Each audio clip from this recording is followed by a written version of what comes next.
In the marble halls of the Wellington estate, behind closed doors and whispered conversations, a secret has been carefully guarded for 3 years. When wealthy businessman Richard Wellington discovers his housekeeper, Elena Martinez, quietly slipping pills into his 7-year-old son's breakfast, he freezes in the doorway, his world tilting on its axis. What he uncovers next will shatter everything he thought he knew about family, loyalty, and the woman who has been silently holding his broken household together. This is a story about hidden truths, unexpected devotion, and the courage it takes to love someone else's child as your own. Before we jump back in, tell us where you're tuning in from, and if this story touches you, make sure you're subscribed, because tomorrow I've saved something extra special for you. The morning light filtered through the floor-to-ceiling windows of the Wellington mansion kitchen, casting long shadows across the pristine marble countertops. Elena Martinez moved with the quiet efficiency of someone who had perfected the art of invisibility over her 3 years of service to the Wellington family.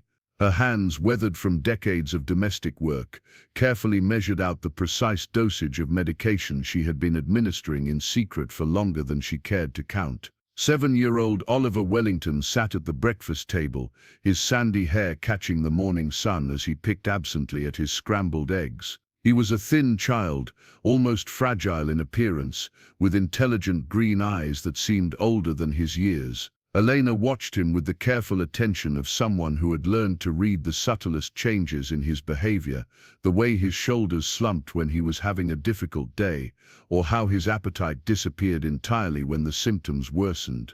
The pills were small, white and bitter. Elena had learned to crush them carefully and mix them with orange juice, then add a touch of honey to mask the metallic taste that Oliver had complained about in the early days. He never questioned why his juice tasted different from other children's. He had grown accustomed to Elena's special preparations, trusting her completely in the way that children trust the adults who care for them consistently and with genuine affection. Richard Wellington was supposed to be in his study by now, buried in the financial reports and international calls that consumed most of his waking hours. His routine was as predictable as clockwork: coffee at 6:30, brief review of overnight emails, then straight to his home office where he would remain until well past Oliver's bedtime. It was a schedule that had allowed Elena to maintain her careful deception for years, administering Oliver's medication without detection or interference. But this morning was different. Richard had forgotten an important contract on the kitchen counter,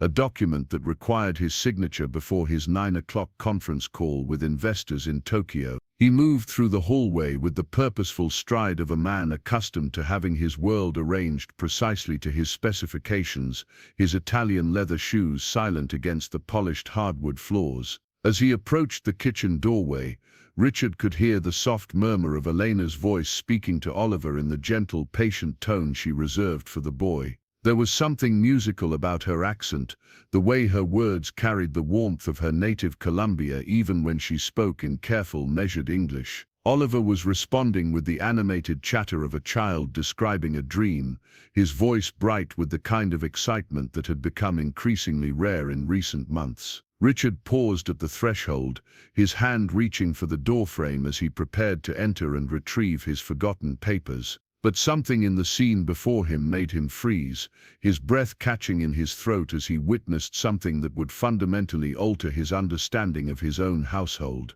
Elena stood beside Oliver's chair, a small white pill balanced on her palm. With practiced movements, she crushed it against the marble counter using the back of a spoon, then carefully swept the powder into Oliver's orange juice. The boy watched this process with the casual familiarity of routine, continuing to describe his dream about flying over mountains while Elena stirred the mixture with gentle precision. Richard's mind struggled to process what he was seeing.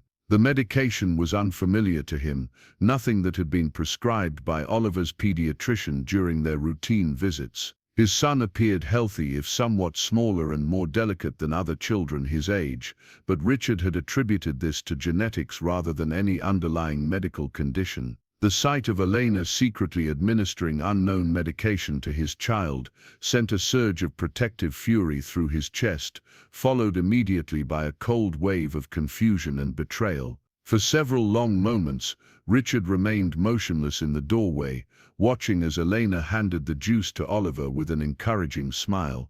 The boy drank it without hesitation, making a slight face at what Richard now realized must be an unpleasant aftertaste, but finishing the entire glass with the obedience of a child who trusted his caregiver completely. Elena began clearing the breakfast dishes, moving with the same quiet efficiency that had characterized her presence in the Wellington household since the day she had answered Richard's advertisement for a housekeeper 3 years ago. She had arrived with impeccable references, a warm but professional demeanor, and an intuitive understanding of how to care for a motherless child without overstepping the boundaries that Richard had carefully established. The advertisement had been specific in its requirements: experience with children, discretion, and the ability to maintain a household without requiring constant supervision or emotional support from her employer. Richard had interviewed dozens of candidates, rejecting most for being too intrusive, too familiar, or too eager to fill the maternal void that had existed in Oliver's life since his birth. Elena had been different. She had answered his questions directly and without embellishment, demonstrating a practical competence that appealed to Richard's preference for efficiency over sentimentality. When he had asked about her experience with children, she had mentioned her younger siblings back in Colombia, the nieces and nephews she had helped raise before immigrating to the United States in search of better opportunities. She had not offered unsolicited advice about child-rearing or attempted to engage Richard in personal conversation about his family circumstances. Most importantly, she had understood from the beginning that her role was to maintain the household and ensure Oliver's basic needs were met, not to serve as an emotional substitute for the mother he had never known. Richard had made it clear during the interview process that he preferred a professional arrangement, one that would allow him to focus on his business obligations without worrying about domestic matters or childcare emergencies. In the 3 years since Elena's employment began, Richard had been satisfied with her performance. Oliver was always clean, well-fed, and appropriately dressed. The house remained immaculate without any apparent effort, meals appeared at regular intervals, and Elena managed to handle the countless small crises of childhood without ever interrupting Richard's work or requiring his input on matters he considered outside his area of expertise. He had noticed, of course, the way Oliver gravitated toward Elena when he was tired or upset, the easy conversation between them during meals, and the child's obvious affection for the woman who had become the most consistent presence in his young life. But Richard had interpreted this as evidence of Elena's competence rather than anything that might complicate their professional arrangement. Now, watching Elena dispose of the evidence of her secret medication routine, Richard felt the foundation of his carefully ordered world shifting beneath his feet. The trust he had placed in this woman, the assumption that he understood the dynamics of his own household, the belief that he was adequately informed about his son's welfare, all of it was suddenly called into question by the simple act of witnessing something he was clearly never meant to see. Elena turned from the sink, her dark eyes meeting Richard's gaze across the kitchen. For a moment, neither of them moved, the weight of discovery hanging heavy in the air between them. Her face went pale, the color draining from her cheeks as she realized that her secret had been exposed. But there was something else in her expression, something that looked almost like relief mixed with the fear of consequences. Oliver, oblivious to the tension crackling between the two adults, continued chattering about his plans for the day, asking Elena if she thought it might rain and whether they could work on the puzzle they had started the previous afternoon. His voice provided a strange counterpoint to the silent communication taking place over his head, the innocent normalcy of childhood proceeding unaware of the adult crisis unfolding around him. Richard found his voice first, though it came out rougher than he intended. "Oliver, go brush your teeth and get your backpack. The driver will be here soon for school." The boy looked up from his empty juice glass, sensing something different in his father's tone, but unable to identify the source of the change. He glanced between Richard and Elena, his young face creased with the beginning of worry. Elena forced a smile and gently touched his shoulder.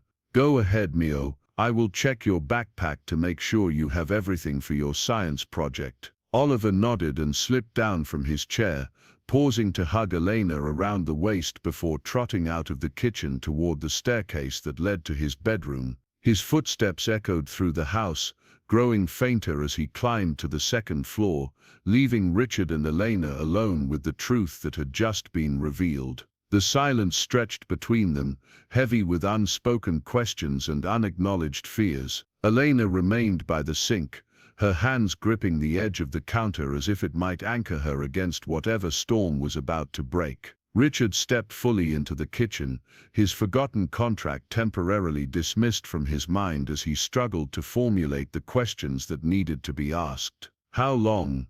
he asked finally, his voice carefully controlled despite the chaos of emotions churning beneath the surface. Elena's eyes dropped to the floor, her shoulders sagging under the weight of her exposed secret. 3 years, she whispered, the words barely audible above the hum of the refrigerator and the distant sound of Oliver moving around upstairs. 3 years, the entire duration of her employment. Richard felt something cold settle in his stomach as the implications of this timeline became clear. Elena had been medicating his son from the very beginning of her time in their household, operating under some agenda or knowledge that she had never shared with him. The professional relationship he had believed existed between them was revealed to be something else entirely, something built on deception and hidden actions that he was only now beginning to understand. "What is it?" Richard demanded, gesturing toward the spot where she had prepared Oliver's medication. "What have you been giving him?" Elena's hands trembled as she reached into the pocket of her apron, withdrawing a small prescription bottle that she placed on the counter between them. The label was partially worn, but Richard could make out enough information to see that it had been prescribed to someone named Miguel Santos, with instructions for dosage and frequency that matched what he had just witnessed Elena administering to his son. Richard picked up the bottle, turning it over in his hands as he read the medication name and dosage information. It was nothing he recognized, though the prescription appeared to be legitimate and recently filled. The name on the label meant nothing to him, adding another layer of mystery to Elena's actions. "Who is Miguel Santos?" Richard asked, his voice taking on the sharp edge that his business associates knew meant he was losing patience with incomplete information. Elena's breathing became shallow, her knuckles white where she gripped the counter. "My nephew," she said quietly. "He was my nephew." The past tense hit Richard like a physical blow, suggesting a story with complications and tragedy that he was not prepared to hear. But he pressed forward anyway, driven by the need to understand what had been happening in his own home without his knowledge or consent. "And why?" Richard continued, his words clipped and precise.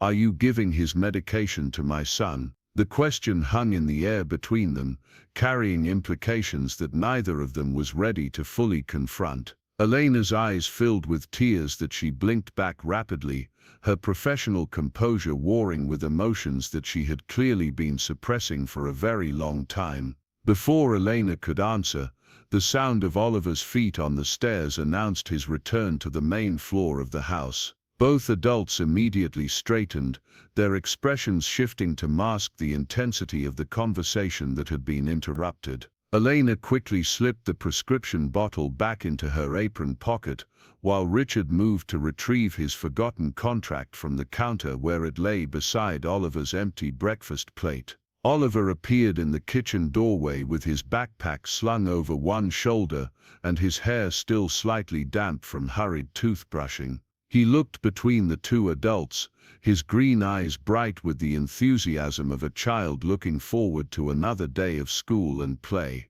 "Elena, you forgot to check my backpack," he said, dropping it on the floor beside the kitchen island. "Mrs. Henderson said we need to bring our volcano models today for the science fair." Elena moved toward the backpack with automatic efficiency, though Richard noticed the slight tremor in her hands as she unzipped it and began checking its contents. Her voice when she spoke to Oliver was steady and warm, showing no trace of the emotional upheaval that had gripped her moments before. "Your volcano is right here, safe and sound," she said carefully, lifting out a papier-mâché mountain painted in bright colors. "And you have your lunch, your homework folder and your library book. Everything is perfect." Oliver beamed at her praise, the simple approval lighting up his face in a way that Richard suddenly realized he had observed countless times before without truly seeing it.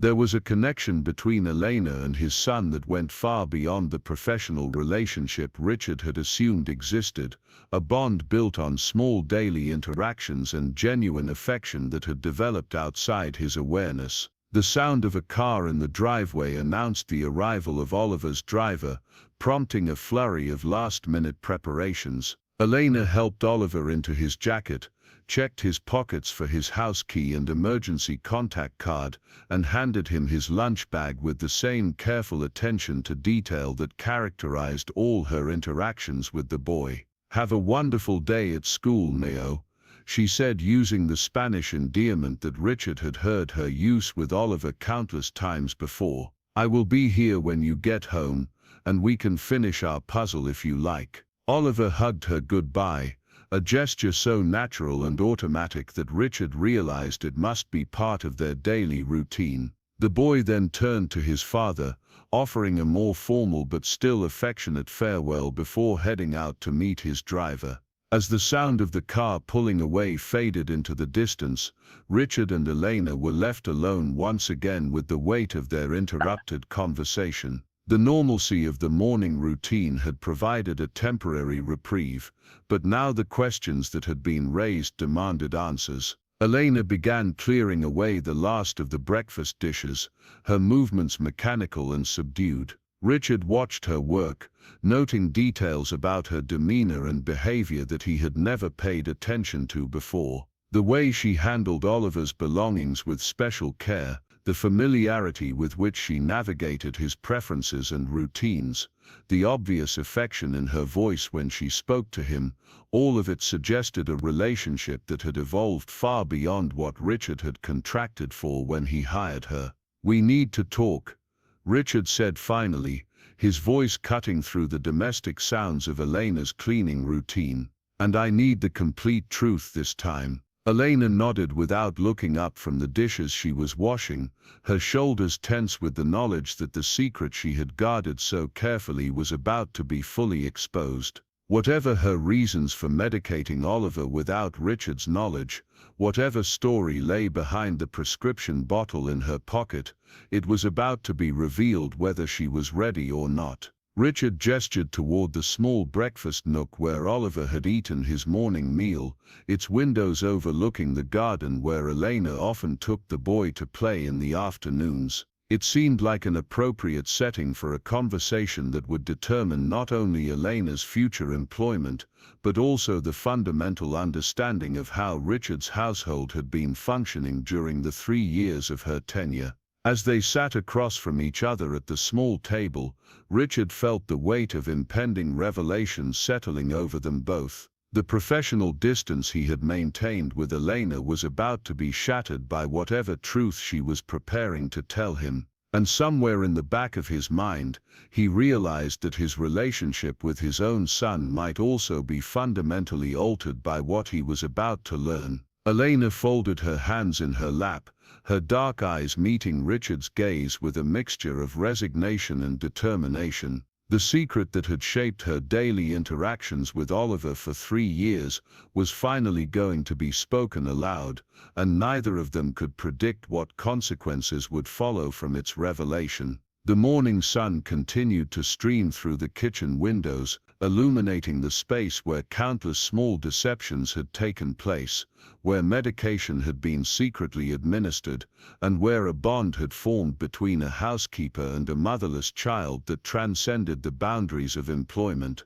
Preparing and narrating this story took us a lot of time, so if you are enjoying it, subscribe to our channel. It means a lot to us. Now back to the story. In a few moments, Richard would understand the true nature of what had been happening in his own home, and the carefully constructed walls between professional and personal relationships would come crashing down around them both.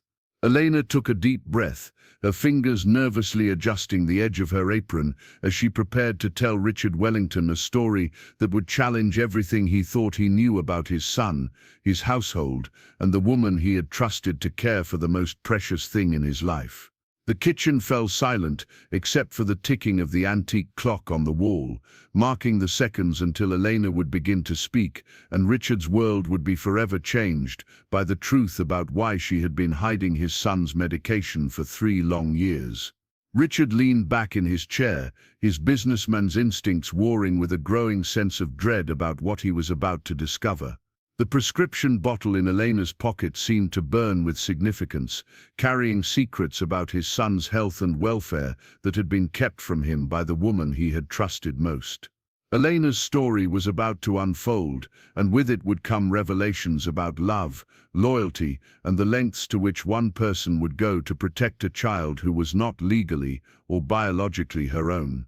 The truth about Miguel Santos, about the medication, and about the real reason Elena had come to work for the Wellington family was finally going to be revealed, and Richard was not prepared for how fundamentally it would alter his understanding of everything he had believed about his carefully ordered life. The moment stretched between them, heavy with the weight of secrets about to be spoken and trust about to be either shattered or transformed. Elena's next words would begin to unravel a story of hidden illness, desperate measures, and the kind of love that operates in shadows, asking for nothing in return except the chance to keep a child safe and healthy. And Richard, sitting across from her in the morning light of his pristine kitchen, was about to learn that sometimes the most important truths are the ones that have been hidden from us by the people who love us most. Elena's hands trembled as she withdrew the prescription bottle from her apron pocket once again, placing it carefully on the table between herself and Richard. The morning light caught the amber plastic, making it seem to glow with the weight of the secrets it contained. She stared at it for a long moment, gathering the courage to speak words that would change everything between them. "Miguel was not just my nephew," Elena began, her voice barely above a whisper. "He was my heart, my responsibility when his mother died. I raised him from the time he was 3 years old, back in Medellin, before I came to this country." Richard remained silent, his jaw tight as he waited for her to continue. The businessman in him wanted facts, explanations, concrete reasons for why his trust had been violated. But something deeper, some instinct he rarely acknowledged, sensed that the story Elena was about to tell would require more than his usual analytical approach. Elena's fingers worried the edge of her apron as she continued. "Miguel had a condition called Wilson's disease. It is genetic, very rare. The body cannot properly process copper, and it builds up in the liver, in the brain, in the eyes. Without treatment, it kills you slowly, piece by piece." The medical terminology fell from her lips with the familiarity of someone who had spent years learning to navigate a complex healthcare system in a foreign language. Richard noticed how her accent became more pronounced when she spoke of emotional matters, the careful English she usually maintained, slipping to reveal the depth of her feelings. The medication he needed, it was expensive, very expensive. In Colombia, we could not afford it consistently. Some months we had it, some months we did not. I watched him get sicker, weaker, more confused.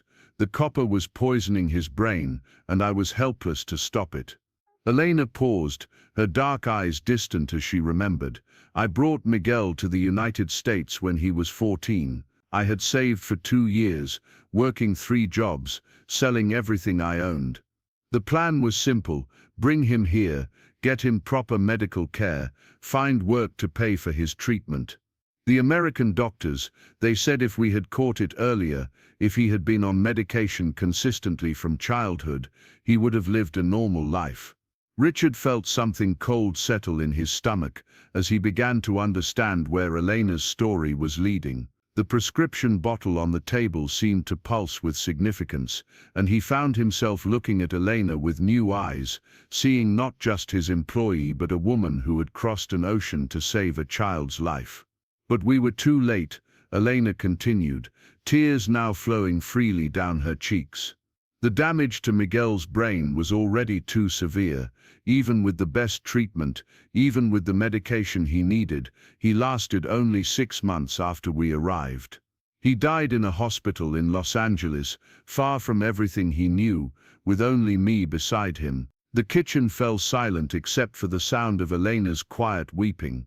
Richard found himself struggling to process not just the tragedy she had described, but the implications for his own son. The prescription bottle bore Miguel's name, but the medication had been going to Oliver for 3 years. The connection was becoming clear, but Richard needed to hear it spoken aloud. "Elena," Richard said carefully, his voice gentler than it had been since he discovered her secret. "What does this have to do with Oliver?" Elena wiped her eyes with the back of her hand, straightening her shoulders as she prepared to reveal the heart of her deception. "When I came to work for you, I recognized the signs immediately. Oliver was the same age Miguel had been when the symptoms first appeared. The way he tired easily, how pale he became in the afternoons, the slight tremor in his hands when he was concentrating. I had seen it all before." Richard's breath caught in his throat. "Are you saying that Oliver has this Wilson's disease? I suspected it from the beginning," Elena replied.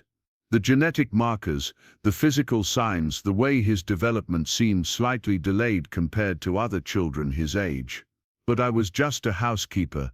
Who would believe me?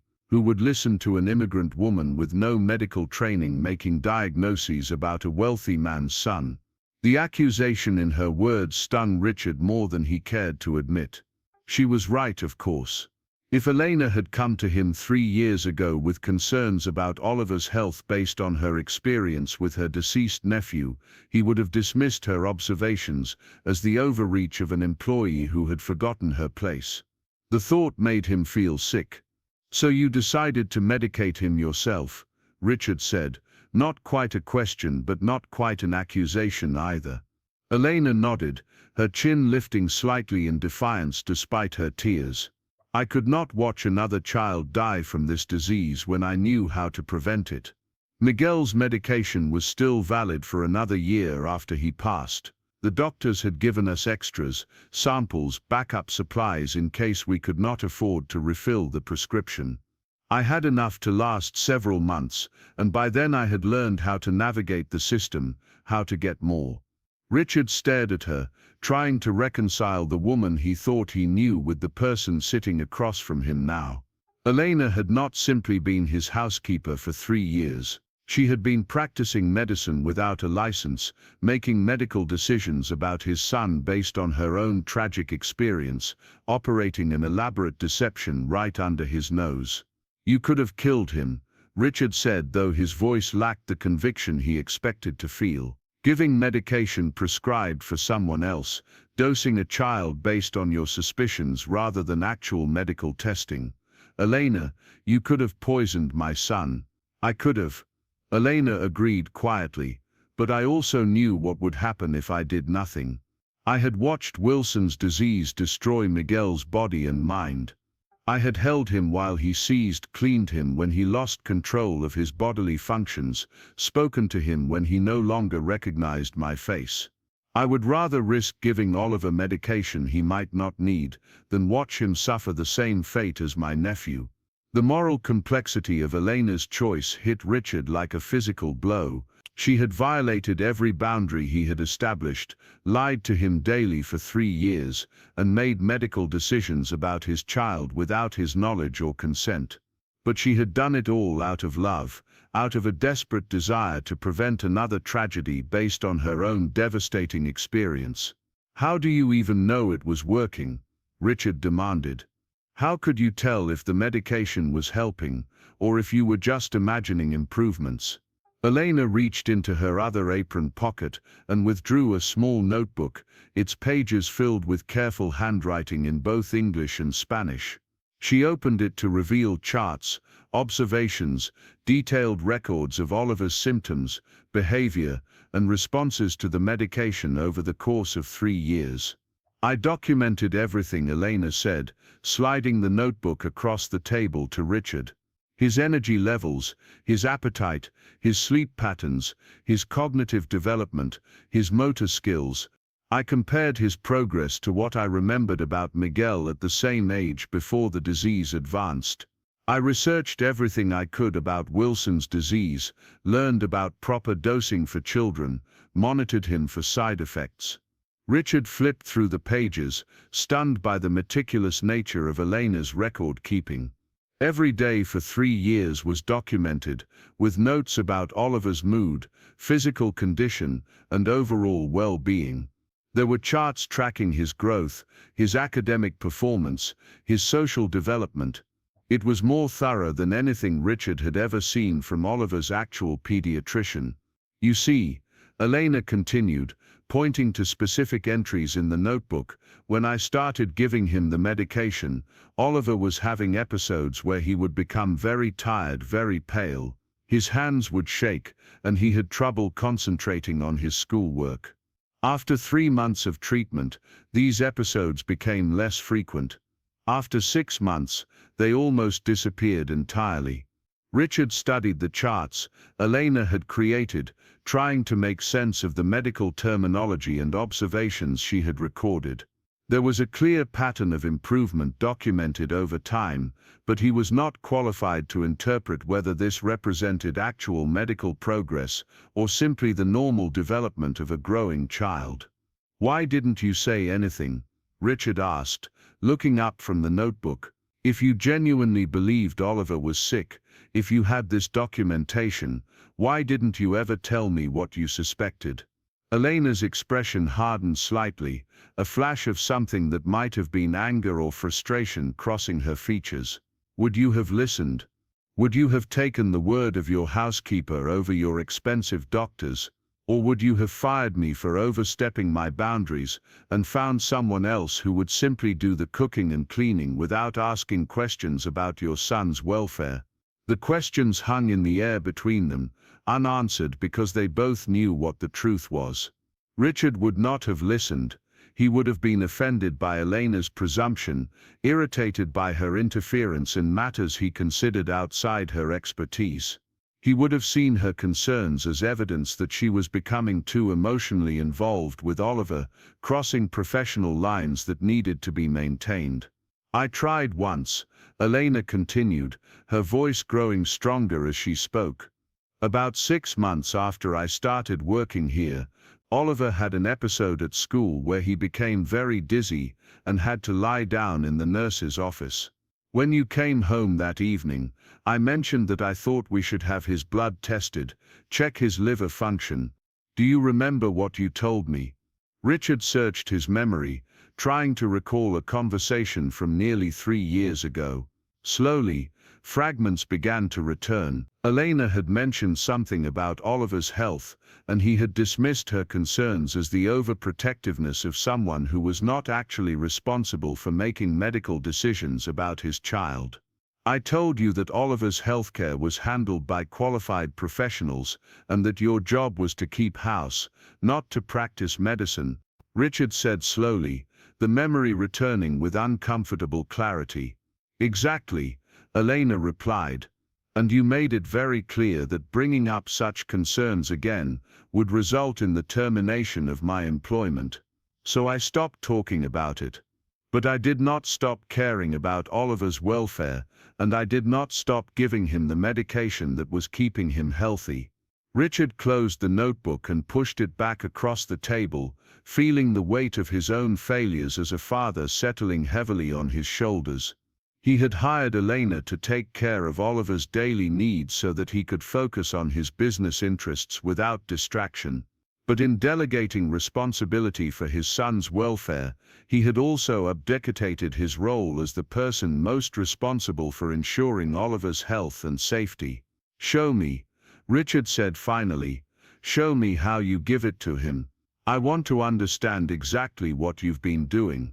Elena looked surprised by the request, as if she had expected anger or immediate termination, rather than a desire to understand her methods. She stood slowly and moved to the kitchen counter where she had prepared Oliver's medication that morning, retrieving the prescription bottle and a small mortar and pestle that Richard now realized must have been purchased specifically for this purpose. "The pills are too large for Oliver to swallow," Elena explained as she demonstrated the process. "And they have a very bitter taste that would make him suspicious if I simply crushed them into his food. So I powder them very fine and mix them with orange juice, then add honey to mask the flavor." Richard watched as Elena recreated the routine he had witnessed that morning, noting the careful precision with which she measured and prepared the medication. There was nothing haphazard or careless about her method. Every step was deliberate, practiced, designed to ensure accurate dosing while maintaining the secrecy that had allowed her to continue the treatment for 3 years. "The dosage is calculated based on his weight and age," Elena continued, consulting a small card tucked inside the notebook. "I adjust it every few months as he grows, following the guidelines I researched for pediatric Wilson's disease treatment. I also monitor him carefully for signs of copper deficiency, which can occur if the medication removes too much copper from his system." Richard found himself grudgingly impressed by the thoroughness of Elena's approach, even as he struggled with the violation of trust her deception represented. She had essentially been acting as Oliver's primary physician for 3 years, making complex medical decisions based on research and observation rather than formal training or legal authority. "The medication needs to be taken consistently," Elena explained, returning the supplies to their hiding place in the back of a kitchen cabinet. "Missing doses can allow copper levels to build up again, and the neurological damage from Wilson's disease is irreversible once it occurs. That is why I never took vacation days, why I never asked for time off. I could not risk interrupting Oliver's treatment." The revelation explained something that had puzzled Richard about Elena's employment.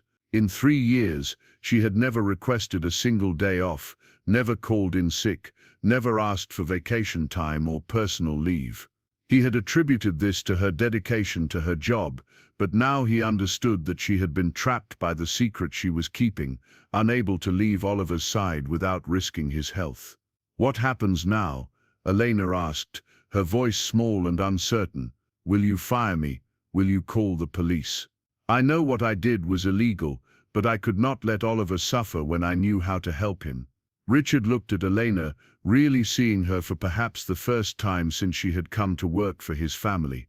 The professional mask she usually wore had completely fallen away, revealing a woman who had sacrificed her own freedom and peace of mind to protect a child who was not biologically her own.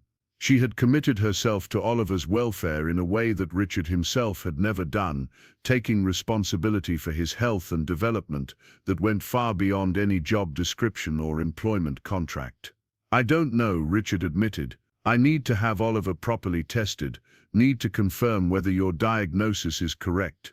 If it is, if he really does have this Wilson's disease, then you may have saved his life.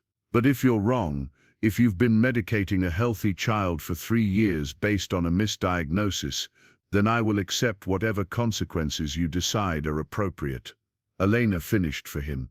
"But I am not wrong, Mr. Wellington. I have lived with this disease, watched it destroy someone I loved more than my own life. I know the signs, and I know what happens when it goes untreated. Oliver has Wilson's disease, and the medication I have been giving him is the only reason he is healthy today." The certainty in Elena's voice was absolute, unwavering despite the enormity of what she was claiming. Richard found himself believing her, not because he had any medical expertise to evaluate her diagnosis, but because her conviction carried the weight of lived experience and devastating loss. She had watched Wilson's disease kill her nephew, and she was not going to allow it to claim another child if she could prevent it. Richard stood abruptly, pacing to the window that overlooked the garden where Elena often took Oliver to play. The carefully manicured landscape suddenly seemed like a facade, hiding the complexity and danger that existed beneath the surface of his ordered life. Everything he thought he knew about his household, his son, and his employee had been turned upside down in the course of a single morning. "We need to get him tested immediately," Richard said, turning back to face Elena. "Proper blood work, liver function tests, genetic screening. If you're right about this, then Oliver needs to be under the care of actual medical professionals, not depending on medications stolen from a dead child. Elena flinched at the harsh description of her methods, but she nodded in agreement. The genetic test will confirm the diagnosis, she said. Wilson's disease is caused by mutations in the ATP7B gene. If Oliver has inherited these mutations from both parents, the test will show it definitively. The mention of genetic inheritance from both parents struck Richard like a lightning bolt. If Oliver had Wilson's disease, it meant he had inherited defective genes from both his mother and his father. Richard's ex-wife Christina had died in a car accident when Oliver was 2 years old, but if she had been a carrier for Wilson's disease, then Richard himself must also carry the genetic mutation. Could I have it too? Richard asked, the question emerging before he had fully formed the thought. Elena studied his face carefully, as if evaluating him for symptoms she had learned to recognize. The adult onset form is possible but less common, she said. Most cases are diagnosed in childhood or adolescence, but if Oliver inherited the condition from both parents, then yes, you would be a carrier at minimum. The implications cascaded through Richard's mind like falling dominoes. Not only had his son potentially been suffering from a serious genetic disease for years without proper diagnosis or treatment, but Richard himself might be at risk. The comfortable certainty of his world was crumbling, replaced by medical uncertainties and the realization that Elena knew more about his family's health than he did. "Why didn't you ever suggest that I get tested?" Richard asked. "Because you made it clear that you did not welcome my medical opinions," Elena replied, her tone carefully neutral. "And because adult Wilson's disease often progresses more slowly, Oliver was the priority. He was the one in immediate danger." Richard sank back into his chair, overwhelmed by the scope of what Elena had been managing without his knowledge. She had been making life-and-death medical decisions about his son, while he remained obliviously focused on quarterly earnings and business expansion. The role reversal was complete. The woman he had hired to handle domestic tasks had become Oliver's primary caregiver in the truest sense, while Richard had relegated himself to the role of distant provider. "I need to call Oliver's doctor," Richard said, reaching for his phone. "Set up appointments for testing, get a referral to a specialist if necessary." "Dr. Harrison will not understand the urgency," Elena said quietly. "He sees Oliver once a year for routine checkups. He has never looked for Wilson's disease because there was no reason to suspect it. The symptoms can be subtle, especially in the early stages when medication is controlling the progression." Richard paused with his phone in his hand, realizing that Elena was right. Oliver's pediatrician had never identified any serious health concerns because the medication Elena had been secretly administering was masking the symptoms of the disease. A routine examination would not necessarily reveal the underlying condition that Elena's treatment had been controlling. "Then what do you suggest?" Richard asked, hating the fact that he was now depending on his housekeeper for medical guidance about his own son. "There is a clinic in the city that specializes in genetic metabolic disorders," Elena said, producing another small card from her apron pocket. "I researched it extensively when Miguel was alive. They have experience with Wilson's disease, and they can do the comprehensive testing Oliver needs to confirm the diagnosis and evaluate how well the current treatment is working." Richard took the card, noting that it was worn around the edges as if Elena had carried it for a long time. "Sarah Chen, Pediatric Metabolic Genetics," followed by an address and phone number that Elena had apparently memorized along with everything else related to managing Oliver's suspected condition. "You've thought of everything," Richard said, and there was no sarcasm in his observation. Elena had constructed an entire parallel medical care system for Oliver, complete with specialist referrals and treatment protocols, all while maintaining the facade of simply being a housekeeper who cleaned and cooked and minded the child during business hours. "I have had 3 years to plan for this conversation," Elena replied. "I knew that someday you would discover what I was doing, and I wanted to be prepared to explain everything, to provide you with the information you would need to continue Oliver's care properly." The phrase "continue Oliver's care properly" implied that Elena expected to be removed from Oliver's life once her deception was revealed. Richard realized that she had been preparing not just to confess her secret, but to ensure that Oliver's medical needs would be met even after she was no longer around to meet them herself. "Elena," Richard said slowly, "what made you think I would fire you? If you really believed you were saving Oliver's life, why didn't you think I would be grateful rather than angry?" Elena's laugh was bitter, tinged with years of accumulated disappointment and frustrated care. "Because you have never seen Oliver as I see him. To you he is a responsibility to be managed, a problem to be solved with the right professional services and adequate financial resources. You love him, yes, but you love him from a distance, through other people who handle the messy details of actually caring for a child." The observation was brutal in its accuracy, cutting through Richard's self-perception as a devoted father to reveal the emotional distance he had maintained from his son's daily life. He had provided for Oliver financially, ensured his education and housing and medical care, but he had delegated the actual work of nurturing and protecting the boy to others. "You hired me to take care of Oliver's needs so you would not have to be bothered with them," Elena continued, her voice growing stronger as she gave voice to years of suppressed frustration. "When I saw that he was sick, when I realized he needed immediate medical intervention, I knew that telling you would mean delays, consultations, second opinions, insurance approvals. By the time the medical establishment confirmed what I already knew, Oliver could have suffered irreversible damage." Richard wanted to argue with Elena's characterization of his parenting, but he could not find the words to contradict her assessment. She was right that he had hired her specifically to handle the day-to-day responsibilities of childcare that he found overwhelming or inconvenient. He had been grateful for her competence and discretion because it allowed him to maintain his professional focus without worrying about domestic crises or childhood emergencies. "So you took it upon yourself to be his doctor as well as his caregiver," Richard said. "I took it upon myself to keep him alive and healthy," Elena corrected, "which, if you look at the results, I have done successfully for 3 years. Oliver is thriving physically,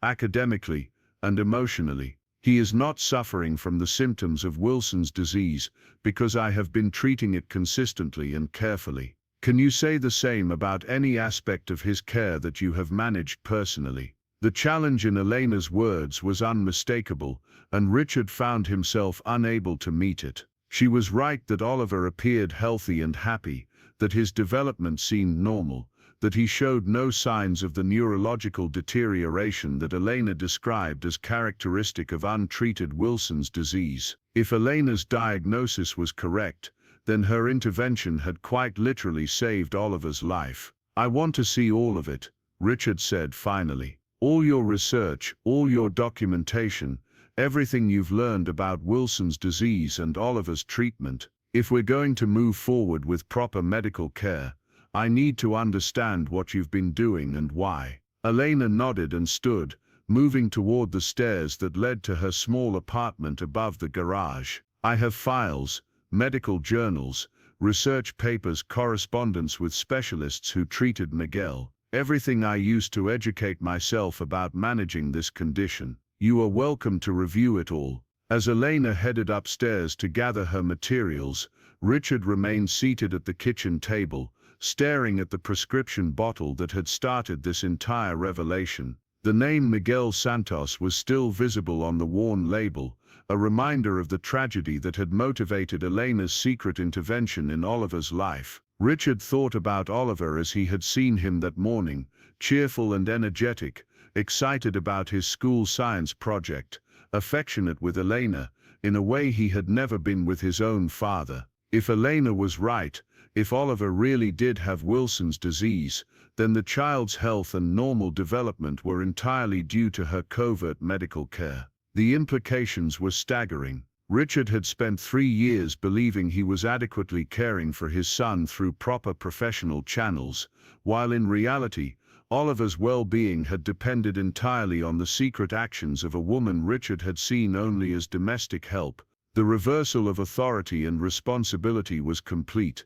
Elena had been acting as Oliver's primary physician, while Richard played the role of distant financier. Elena returned with an armload of files, notebooks and printed articles, spreading them across the kitchen table with the efficiency of someone who had organized this information many times before. Richard could see immediately that her research was extensive and systematic, covering everything from basic disease information to advanced treatment protocols to dietary considerations for children with Wilson's disease. "This is Miguel's original medical file from Colombia," Elena said, opening a thick folder filled with Spanish-language documents. "You can see the progression of his symptoms, the treatments that were attempted, the eventual diagnosis."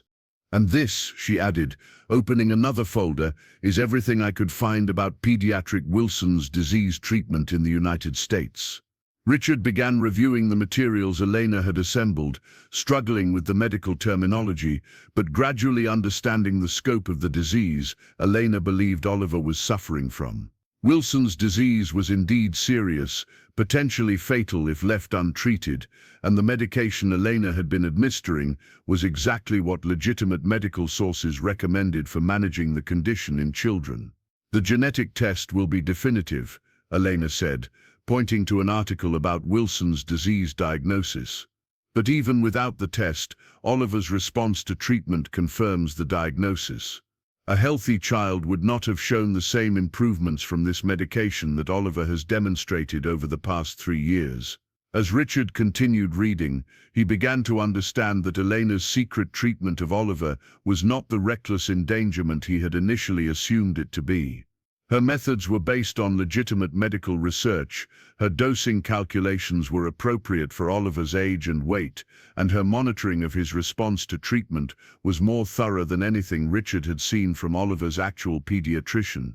"Elena," Richard said, looking up from the medical journals spread across the table, "if Oliver really does have Wilson's disease, then you have quite literally saved his life. But you've also put yourself at enormous legal risk. What you've been doing could be considered practicing medicine without a license, endangering a child, fraud. Do you understand the consequences you could face if this came to light?" Elena met his gaze steadily, her expression calm despite the gravity of what he was describing. "I understand completely, but I also understand what happens to children with Wilson's disease when they do not receive proper treatment. I would rather face legal consequences than live with the knowledge that I could have prevented Oliver's suffering but chose not to act because of fear for myself." The moral certainty in Elena's voice was absolute, and Richard found himself both humbled and frightened by the depth of her commitment to Oliver's welfare. She had risked everything, her job, her freedom, her future in the United States, to provide medical care to a child who was not legally or biologically her responsibility. "We need to get Oliver tested today," Richard said, reaching for his phone again. "If you're right about this, then we need to transition him to proper medical care immediately, and if you're wrong," he paused, unable to finish the sentence. "If I am wrong, then I will accept whatever punishment you decide is appropriate," Elena said simply. "But I am not wrong, Mr. Wellington. Oliver has Wilson's disease, and the medication I have been giving him is the only reason he is healthy today." As Richard dialed the number for Dr. Chen's clinic, he realized that the conversation he was about to have would determine not only Oliver's medical future, but also Elena's fate within their household.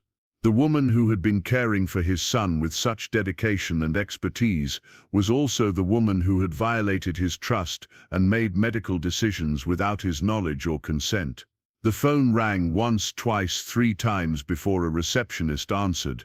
Richard found himself holding his breath as he prepared to explain the situation, to request emergency testing for a condition he had never heard of until this morning, based on the diagnosis of a housekeeper who had been secretly medicating his son for 3 years. "Dr. Chen's office, how may I help you?" came the voice on the other end of the line. Richard looked across the table at Elena, who sat quietly waiting to learn whether her years of secret care would be validated or condemned.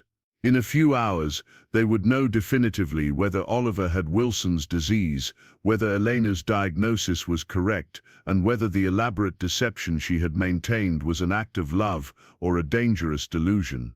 But regardless of what the tests revealed, Richard knew that his relationship with both Elena and Oliver had been fundamentally altered by the morning's revelations.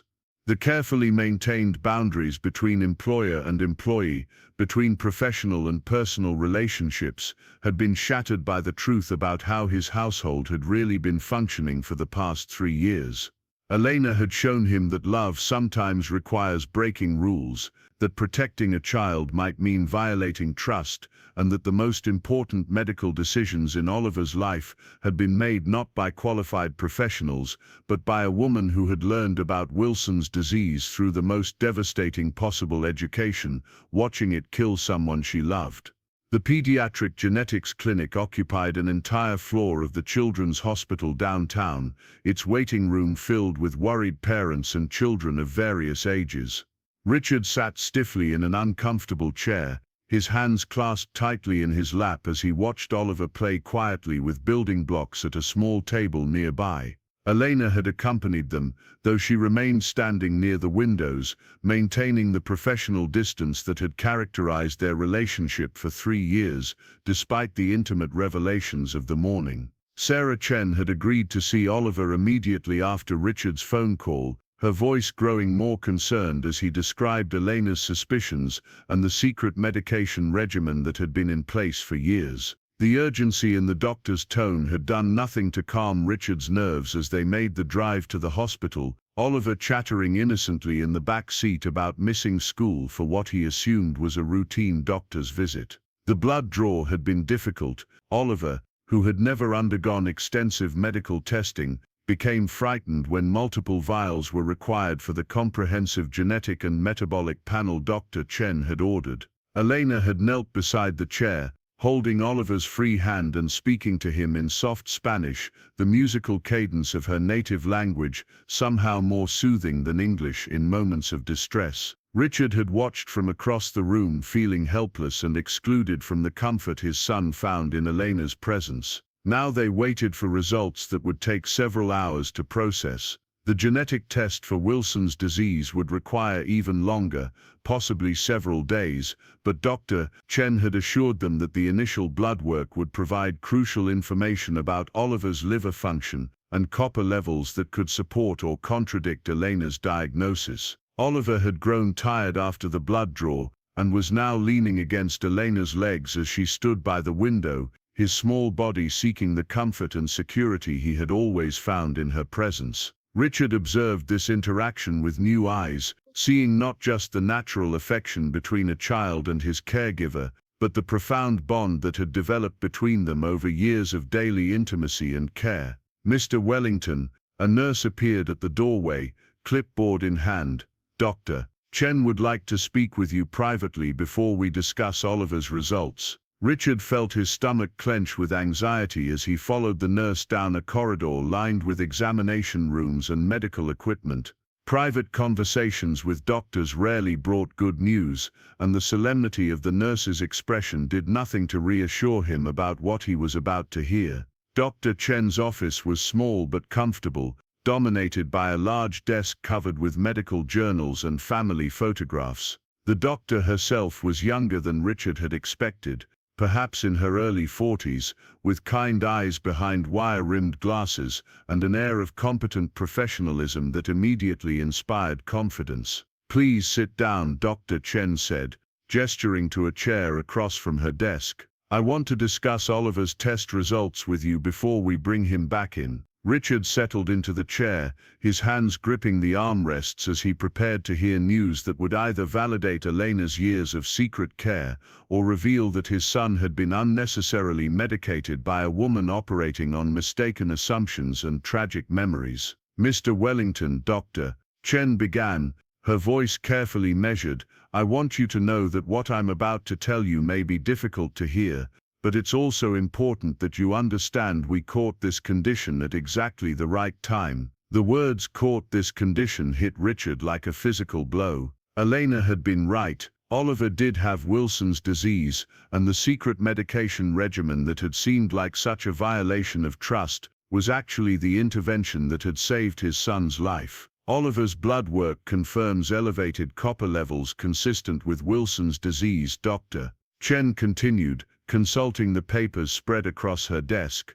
His liver function shows some stress, but it's within manageable parameters, suggesting that whatever treatment he's been receiving has been effective in controlling the progression of the disease. Richard found himself struggling to breathe, the weight of Elena's vindication settling over him like a heavy blanket. She had been right about everything: the diagnosis, the treatment, the urgency of intervention. While he had been focused on quarterly reports and business expansion, Elena had been quite literally saving Oliver's life with stolen medication and secret doses mixed into morning orange juice. The genetic test will take a few more days to confirm the specific mutations involved, Dr. Chen continued, but the clinical presentation and blood chemistry are conclusive. Oliver has Wilson's disease, and from what I can see in these results, he's been receiving appropriate treatment for some time. How long would he have lived without treatment? Richard asked,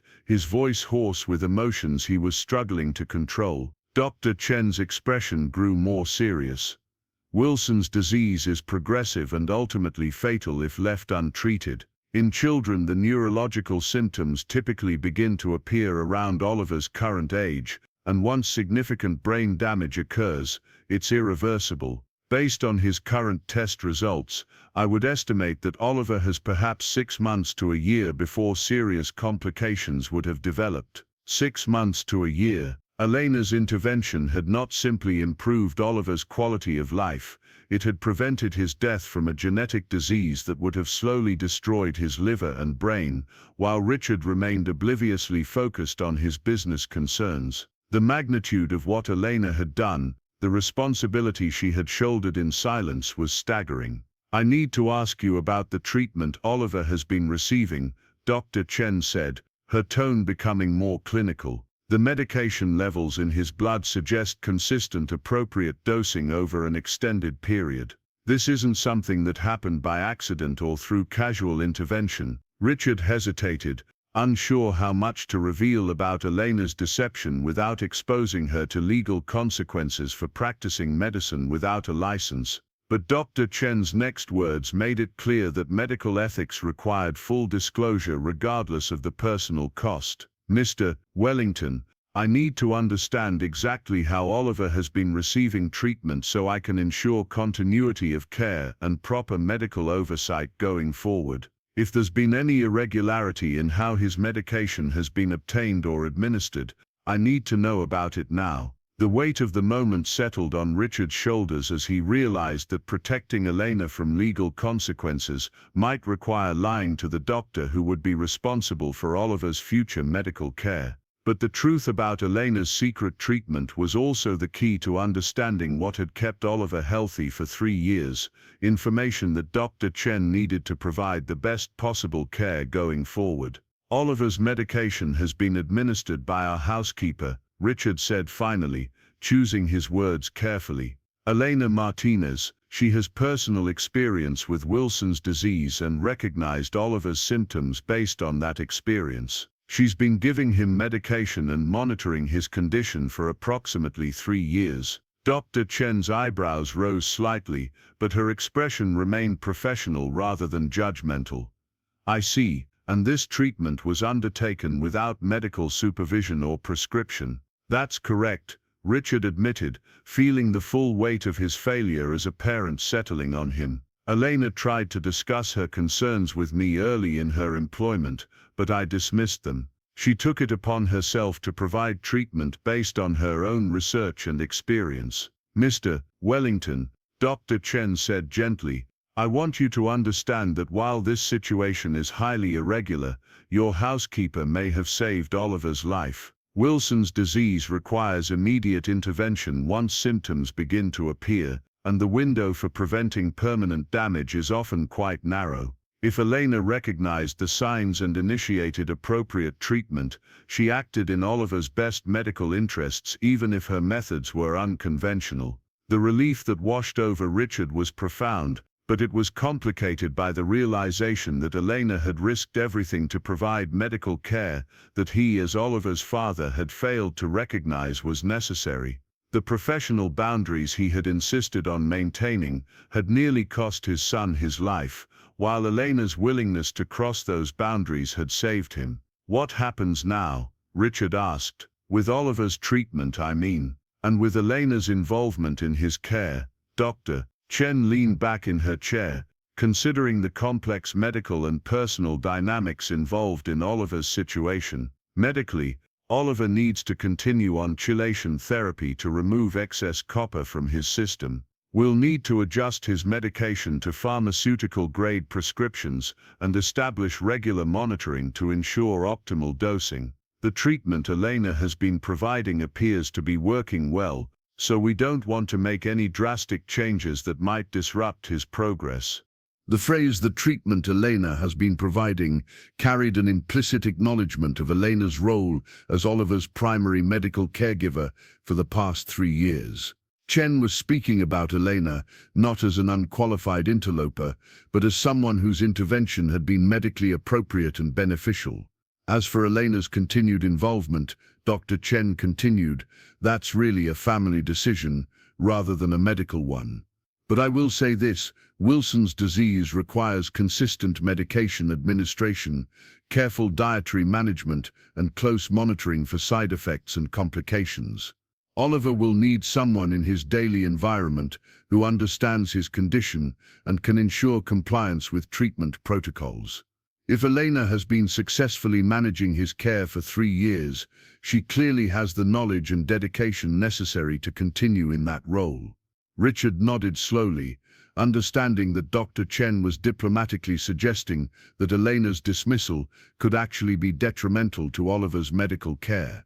The woman he had initially seen as having violated his trust was being described by a medical professional as an essential component of his son's healthcare team.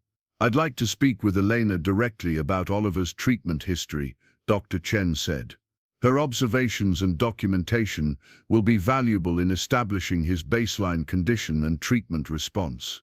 Would she be comfortable discussing his care with me?" "I believe so," Richard replied, though he was not entirely certain how Elena would respond to direct questioning from a medical professional about her unlicensed treatment of Oliver. "She's been very thorough in documenting his condition and response to treatment, Doctor." Chen smiled for the first time since the conversation began. "I'm glad to hear that.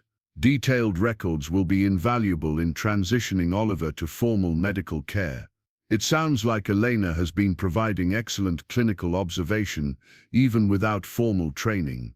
As they returned to the waiting room, Richard found Oliver asleep in Elena's arms, his small body completely relaxed against her chest as she held him with the natural ease of someone who had comforted him through countless illnesses and fears. Elena looked up as Richard and Dr.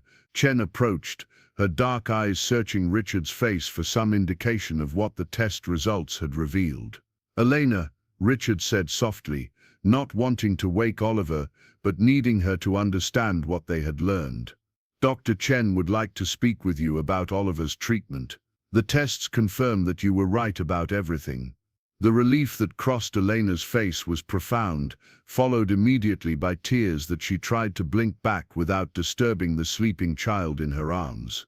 For 3 years she had carried the weight of her secret diagnosis and treatment, never knowing whether her intervention was truly necessary or whether she was endangering Oliver based on tragic memories and mistaken assumptions.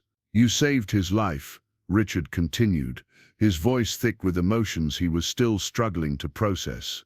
"If you hadn't recognized the symptoms, if you hadn't started treating him when you did, he would have developed irreversible brain damage within months."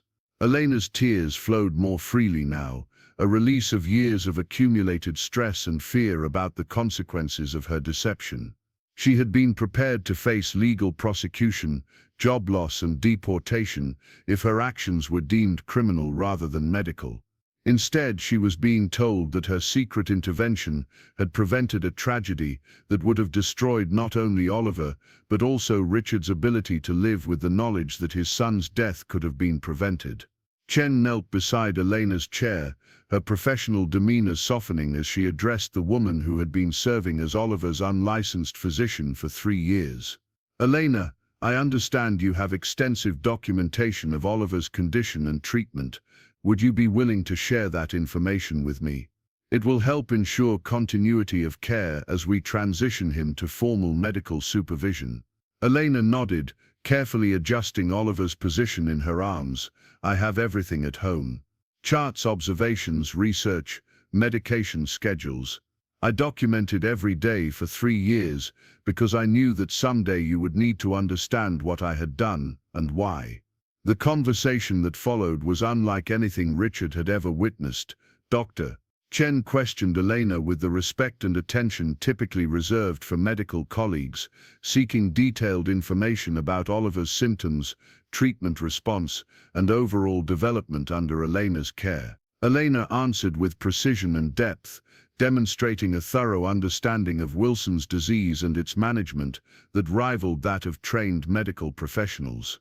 As Richard listened to the exchange, he realized that Elena had essentially been functioning as Oliver's primary care physician while he remained completely unaware of his son's medical needs. The woman he had hired to clean house and supervise meals had been making complex medical decisions, monitoring a serious genetic condition and preventing neurological damage that would have been irreversible once it occurred. "Your observations are remarkably thorough, Doctor," Chen told Elena after reviewing the notebook she had brought from home. "The detail of your symptom tracking and treatment response documentation will be invaluable in understanding Oliver's case. Have you considered formal medical training? Your instincts and observational skills are exceptional." Elena looked surprised by the suggestion, as if the idea of pursuing medical education had never occurred to her. "I only learned about this disease because of Miguel," she said. "I never thought about using that knowledge in other ways." "Miguel was your nephew?" Dr. Chen asked gently. "My nephew who died from Wilson's disease in Los Angeles," Elena confirmed, her voice steady despite the pain the memory still carried. "Everything I know about this condition I learned trying to save his life. When I recognized the same symptoms in Oliver, I could not watch another child die from something I knew how to treat." Dr. Chen nodded with understanding. "You've turned a personal tragedy into the knowledge that saved another child's life. That's remarkable, Elena. Oliver is alive and healthy today because of your intervention." As the afternoon progressed, Dr. Chen worked with Elena to establish a formal treatment protocol for Oliver that would build on the foundation of care Elena had already provided. The medication regimen would be adjusted to pharmaceutical standards, but the basic approach Elena had been using was sound and effective. Regular monitoring would be instituted, but Elena's daily observations would continue to be a crucial component of Oliver's care. When Oliver finally woke from his nap, he was confused to find himself in a medical environment, but quickly relaxed when he saw Elena and his father nearby. "Doctor," Chen explained to him in age-appropriate terms that he had a condition that required daily medication, but that he was going to be fine as long as he continued taking his medicine and seeing his doctors regularly. "Like vitamins?" Oliver asked, his young mind trying to understand the concept of daily medication for a condition he could not feel or see. "Exactly like vitamins," Dr. Chen confirmed. "Very important vitamins that help keep your body healthy and strong." Oliver accepted this explanation with the casual adaptability of childhood, more interested in the stickers Dr. Chen offered him than in the medical complexities of his genetic condition. But Richard noticed how Oliver instinctively moved closer to Elena when medical topics were discussed, seeking comfort from the woman who had been managing his care without his knowledge. The drive home was quiet, each of them processing the day's revelations in their own way. Oliver dozed in his car seat, exhausted by the medical procedures and emotional intensity of the hospital visit. Elena stared out the window, perhaps contemplating how her role in the Wellington household would change now that her secret was exposed and her medical intervention had been validated. Richard found himself repeatedly glancing in the rearview mirror at Elena, seeing her with completely different eyes than he had that morning. She was no longer simply the competent housekeeper who managed domestic affairs with minimal supervision. She was the woman who had recognized a life-threatening condition in his son, researched effective treatments, and implemented a medical regimen that had prevented irreversible damage to Oliver's brain and liver. The professional boundaries Richard had insisted on maintaining were revealed to be not just inadequate, but actively harmful to Oliver's welfare. Elena's willingness to cross those boundaries, to risk her job and her freedom to provide medical care she believed was necessary, had saved his son's life in ways that traditional medical care might have been too slow to achieve.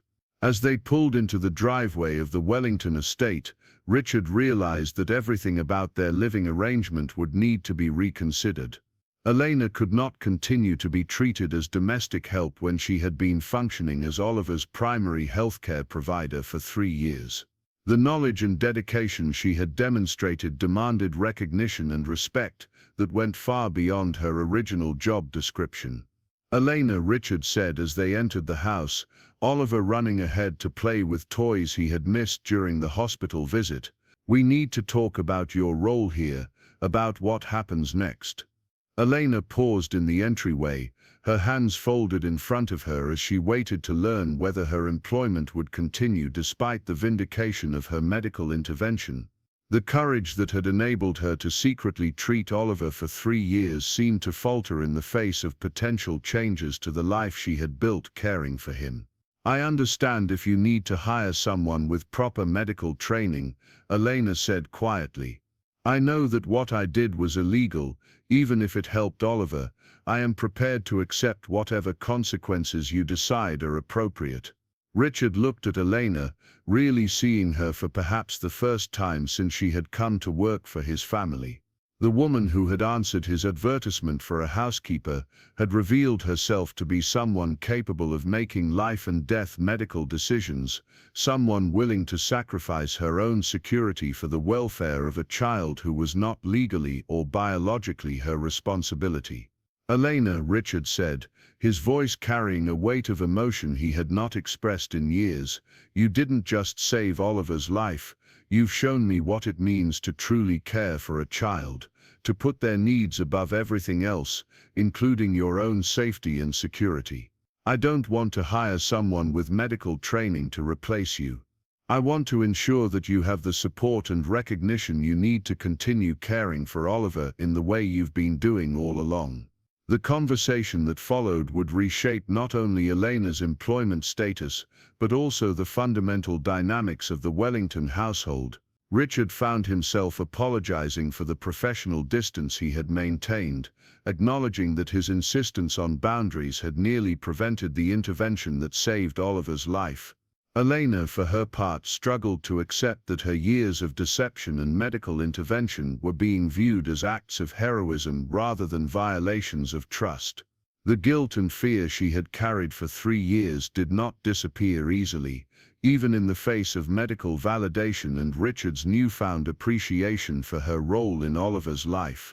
As evening approached and Oliver played happily in the living room, apparently unaffected by the day's medical discoveries, Richard and Elena sat in the kitchen where the morning's revelations had begun. The prescription bottle that had started everything sat on the table between them, no longer a symbol of deception but a reminder of the love and sacrifice that had characterized Elena's care for Oliver. "What do we tell him?" Richard asked, watching Oliver through the doorway as he built elaborate structures with his blocks. "How do we explain that he has a serious medical condition, but that he's going to be fine because someone who loves him has been taking care of him all along?" Elena smiled, the first genuine smile Richard had seen from her since the morning's confrontation. "We tell him the truth," she said simply, "that families take care of each other, that love means doing whatever is necessary to keep the people you care about safe and healthy. Oliver already understands that. He has always known that I love him, just as he loves me." The simplicity of Elena's response highlighted the complexity of the emotions Richard was struggling to process. Oliver's understanding of family had already expanded beyond biological relationships to include the woman who had been caring for him with such dedication and expertise. It was Richard who needed to adjust his understanding of what constituted a family and what kinds of relationships were worth preserving and protecting. As they watched Oliver play, Elena began to describe the daily routine she had developed around his medication and monitoring, the small adjustments she made based on his energy levels and appetite, the signs she watched for that might indicate changes in his condition. Richard listened with growing amazement at the complexity of the medical care Elena had been providing while he remained completely unaware of his son's health needs. "Tomorrow," Richard said, "we start over, not as employer and employee, but as people who both love Oliver and want what's best for him. We figure out how to give you the support and resources you need to continue caring for him, and we make sure that he has the medical supervision he needs without losing the personal attention you've been providing." Elena nodded, tears again threatening as she contemplated a future where her love for Oliver could be acknowledged and supported rather than hidden and feared. The secret that had dominated her life for 3 years was finally exposed, and instead of bringing punishment or separation, it had revealed the depth of the bond that connected her to the child she had been protecting. The evening routine proceeded much as it always had, dinner prepared by Elena with careful attention to Oliver's dietary needs, homework supervised with patience and encouragement, bath time managed with gentle efficiency. But Richard participated more actively than usual, asking questions about Oliver's preferences and routines, observing the natural intimacy between Elena and his son that he had previously taken for granted. As Elena tucked Oliver into bed, reading him a story in the mix of English and Spanish that had become their bedtime tradition, Richard stood in the doorway watching. The love between them was obvious and profound, a bond that had developed through years of daily care and shared experiences that Richard had largely missed while focusing on his business obligations. "Elena," Oliver said sleepily as she finished the story, "will you always be here to take care of me?" Elena glanced toward the doorway where Richard stood listening, uncertain how to answer a question that touched on the fundamental changes that might result from the day's revelations. But Richard stepped into the room, moving to sit on the edge of Oliver's bed beside Elena. "Elena will always be part of our family," Richard said, the words carrying a commitment that surprised even him with its certainty. "She loves you very much, and she's going to continue taking care of you for as long as you need her." Oliver smiled sleepily, reaching out to hold both Elena's hand and his father's as he drifted towards sleep. The simple gesture connected the three of them in a moment of shared affection and commitment that transcended the professional boundaries that had previously defined their relationships. As they quietly left Oliver's room, Richard realized that the crisis that had begun with his discovery of Elena's secret medication had fundamentally transformed his understanding of what constituted a family. Elena was no longer an employee who happened to care for his son. She was an integral part of Oliver's life, whose love and dedication had quite literally saved him from a devastating disease. The legal and practical implications of Elena's unlicensed medical intervention would need to be addressed, but the emotional and moral questions had been resolved. Elena belonged in Oliver's life not because she was paid to be there, but because she had chosen to love and protect him with a dedication that surpassed any professional obligation. Standing in the hallway outside Oliver's room, Richard faced Elena with a recognition of everything she had sacrificed and achieved in caring for his son. The woman he had hired to manage household tasks had become the person most responsible for Oliver's health and happiness, and the secret she had kept for 3 years had been revealed as an act of love so profound that it had prevented tragedy and preserved a family that Richard was only now beginning to understand he possessed. 6 months later, the Wellington estate had transformed in ways both visible and invisible. The formal dining room that had rarely been used now hosted weekly family dinners where Oliver's laughter echoed off the crystal chandelier. Elena no longer ate her meals in the kitchen after serving the family. Instead, she sat at the mahogany table as an equal member of the household, discussing Oliver's school progress and weekend plans with the natural ease of someone whose place was secure and valued. The most significant change was in Richard himself. The man who had once disappeared into his home office before dawn and emerged only after Oliver's bedtime now structured his schedule around his son's life. Business calls were rescheduled to accommodate school pickup times. Important meetings were moved to avoid conflict with Oliver's doctor appointments, and weekend work sessions became family outings to museums, parks, and the science center, where Oliver's curiosity about the world could flourish. Elena had been officially enrolled in a medical assistant certification program at the community college, her tuition paid by Richard as recognition of the medical expertise she had already demonstrated in caring for Oliver. 3 evenings a week she attended classes in anatomy, pharmacology, and clinical procedures, building formal credentials to support the intuitive knowledge she had developed through necessity and tragedy.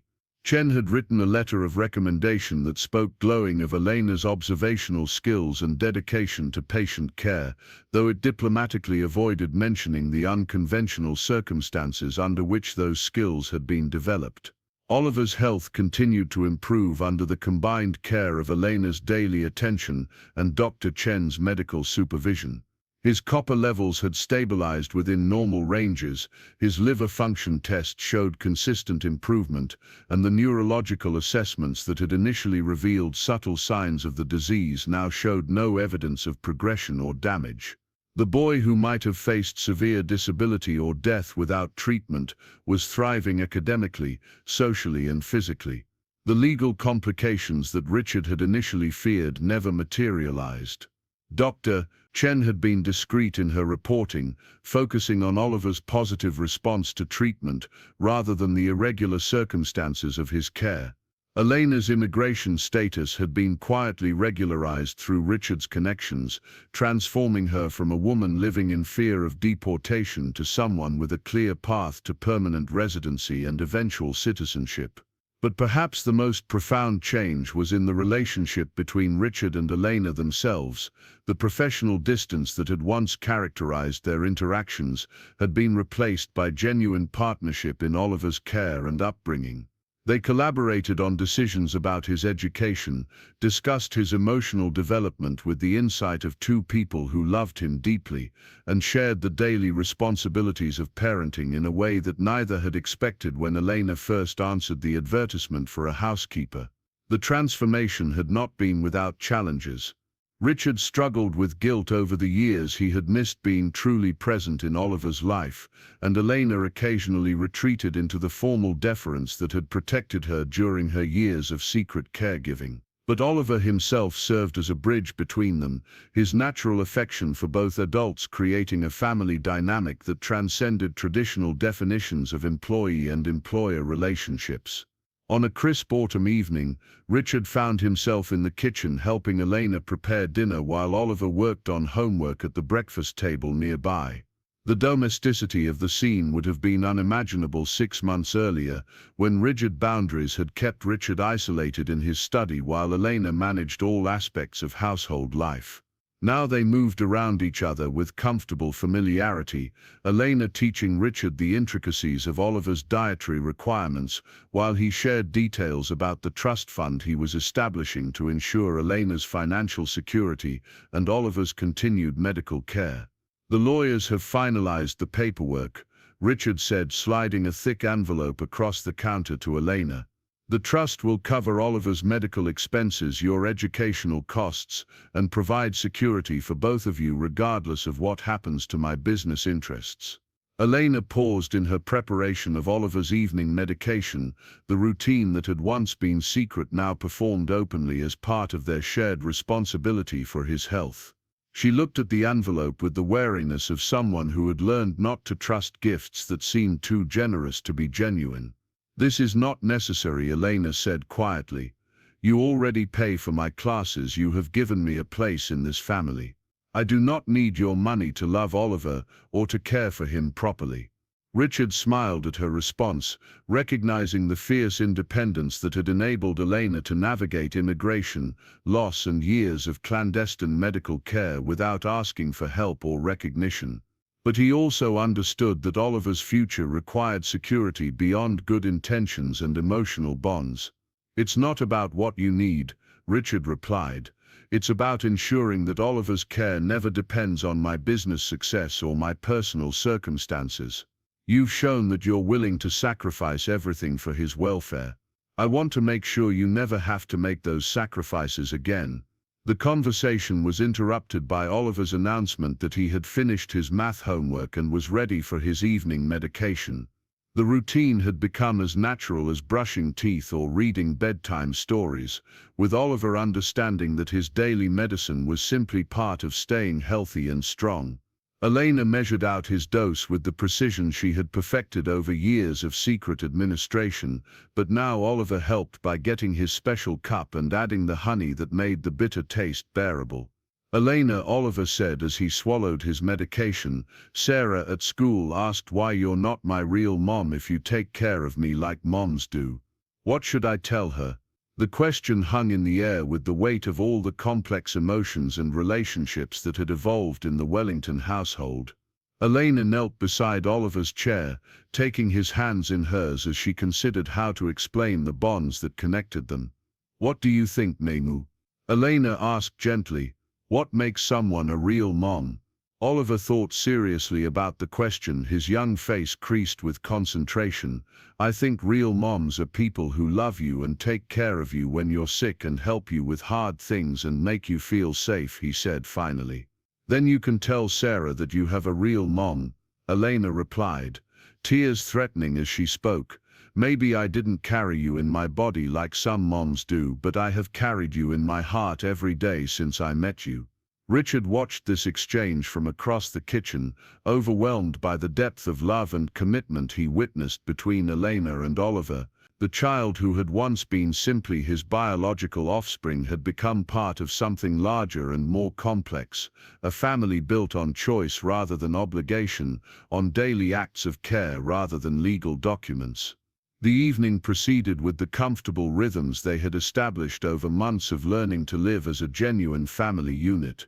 Dinner conversation ranged from Oliver's excitement about an upcoming field trip to Elena's studies in medical terminology to Richard's plans for reducing his travel schedule to spend more time at home. The formal dining room that had once intimidated Elena now felt like a natural gathering place where the three of them could connect and share their daily experiences. After Oliver had been tucked into bed with the bilingual story that had become their tradition, Richard and Elena found themselves in the living room where Elena was reviewing her medical textbooks while Richard worked on correspondence related to his business interests. The comfortable silence between them was broken by Elena's question about a pharmacology concept she was struggling to understand. The textbook explains drug interactions in theoretical terms, Elena said, showing Richard a particularly dense passage about medication compatibility. But when I was managing Oliver's care alone, I learned to watch for signs that his body was responding differently to the medicine. How do I translate practical observation into clinical language?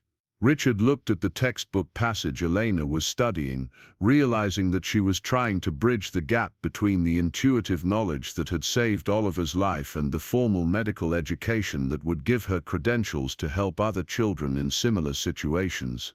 Her question represented the ongoing challenge of validating experience-based expertise within systems that prioritized formal training over demonstrated competence. Dr. Chen mentioned that some medical schools are developing programs for people with non-traditional backgrounds who have demonstrated exceptional patient care skills, Richard said. Have you considered pursuing nursing or even medical school? Elena laughed softly, but there was no self-deprecation in the sound.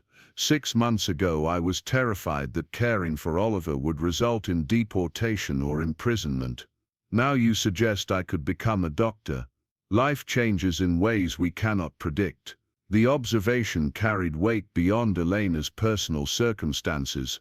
Richard's own life had been fundamentally altered by the discovery of Elena's secret medical care, transforming him from a distant provider into an engaged parent, from an employer maintaining professional boundaries into a partner in the complex work of raising a child with special medical needs. "What do you want?"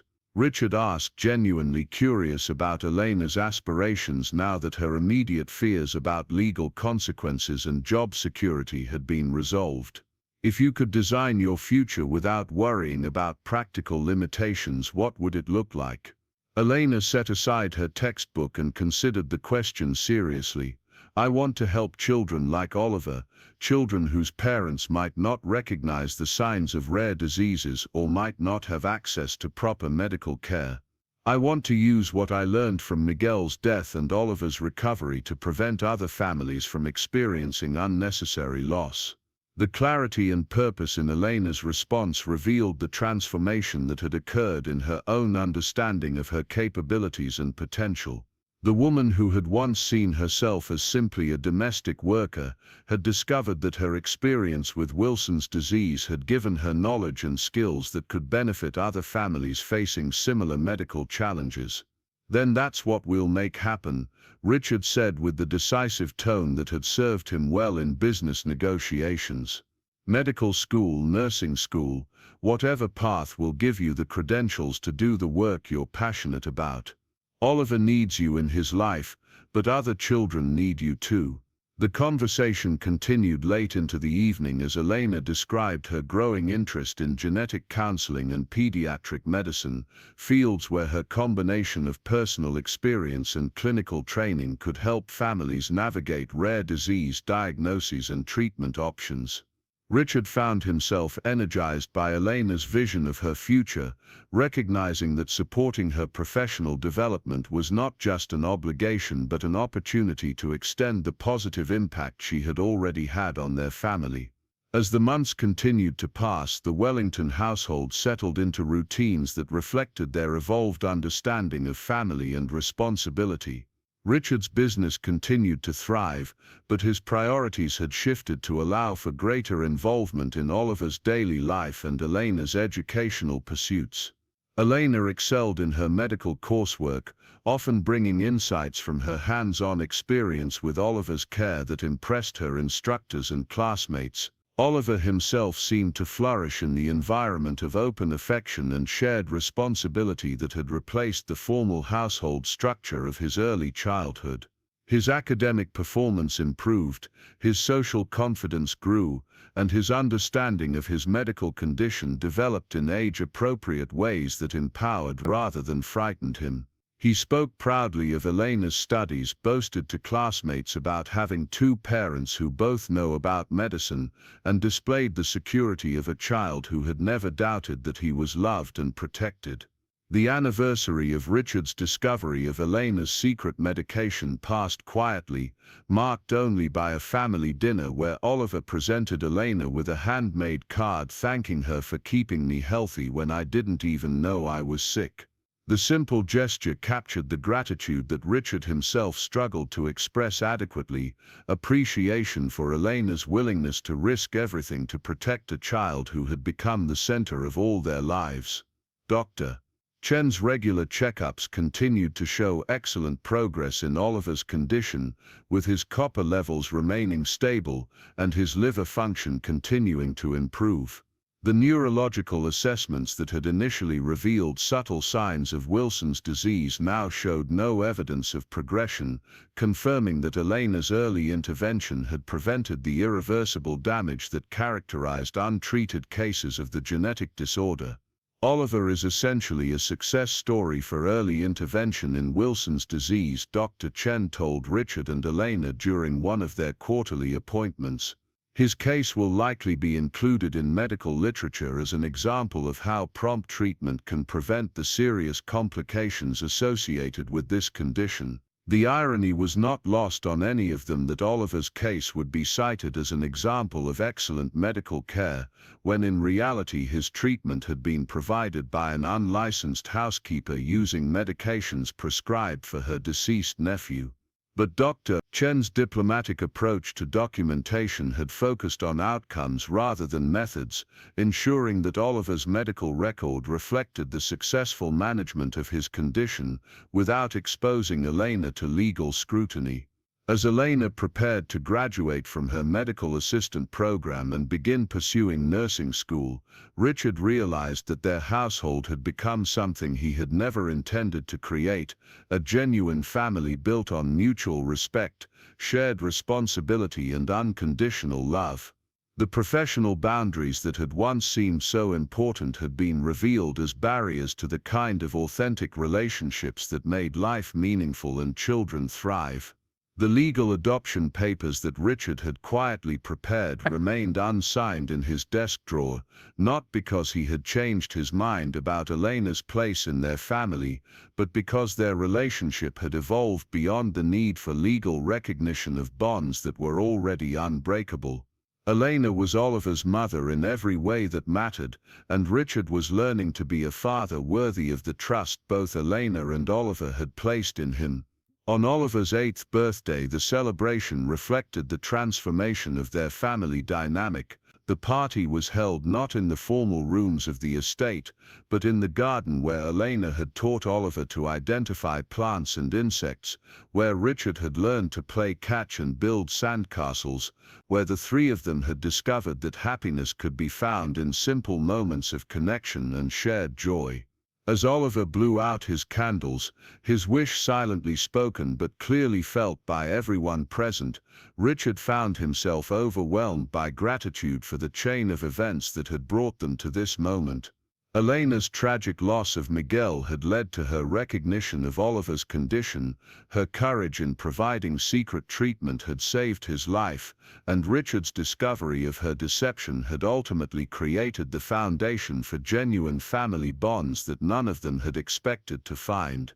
The evening concluded with Oliver falling asleep between Richard and Elena as they read him stories in both English and Spanish, his small body completely relaxed in the security of knowing he was loved and protected by two people who had chosen to build their lives around his welfare.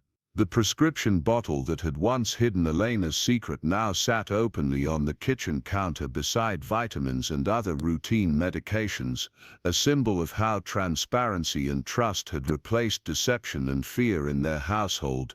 As Richard and Elena quietly discussed plans for Oliver's continued medical care and Elena's advancing education, they both understood that their family had been forged not through conventional means but through the crucible of crisis, sacrifice, and the recognition that love sometimes requires breaking rules to serve a higher purpose. Elena had risked everything to save Oliver's life, Richard had learned to prioritize family over business success, and Oliver had taught them both that the bonds between people who choose to care for each other can be stronger than any legal or biological connection. The future stretched ahead of them with promise and possibility. Elena's medical career would allow her to help other families facing rare disease diagnoses. Richard's evolving priorities would create space for deeper engagement with his son's development, and Oliver would grow up knowing that he was loved enough, that two adults had rebuilt their entire lives around ensuring his health and happiness. Up next, you've got two more standout stories right on your screen. If this one hit the mark, you won't want to pass these up. Just click and check them out.